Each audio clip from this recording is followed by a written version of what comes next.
என்ன ஏரியாவில் we are going to focus in our house அப்படின்னா 5 minutes room rescue அப்படின்னு அதுக்கு பேர் வச்சுருக்காங்க. 5 minutesல ஒரு ரூம் ரெஸ்கியூனா ஒரு ஜென்ரலி ரெஸ்கியூங்கிற வார்த்தை வந்து காப்பாற்றுங்க காப்பாற்றுங்க அப்படின்னு அந்த சுட்டி டிவியில் வர மாதிரி. ஸோ யூ ரெஸ்கியூவிங் அந்த ரூம் வந்து என்னை காப்பாற்றுங்கன்னு கேட்குதான் நம்மளை பார்த்து. என்ன இந்த இடத்துல பாருங்கள் பாருங்கள் நான் குப்பையாக இருக்கேன். ஸோ கிளட்டர் அப்படிங்கிறது என்னங்கிறது ஃபஸ்ட்டு புரிஞ்சுக்கலாம். கிளட்டர் அப்படின்னா குப்பை.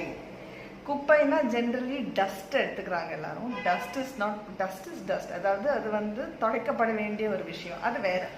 அது வெளி காற்றுலேருந்து வந்திருக்கலாம், நம்ம தோல்லேருந்து விழுந்திருக்கலாம், எப்படி வேணால் இருக்கலாம்.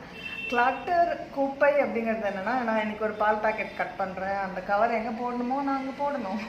இல்லாட்டி நான் செக்ரிகேஷன் பண்ணுறேன்னு சொல்லிட்டு நான் நாளைக்கு செக்ரிகேட் பண்ணுறேன் அந்த குப்பையை, குப்பைக்காரன் வருவான் நாளைக்கு செக்ரிகேட் பண்ணலான்னு நம்ம ஓரமாக போட்டு வச்சா தட் இஸ்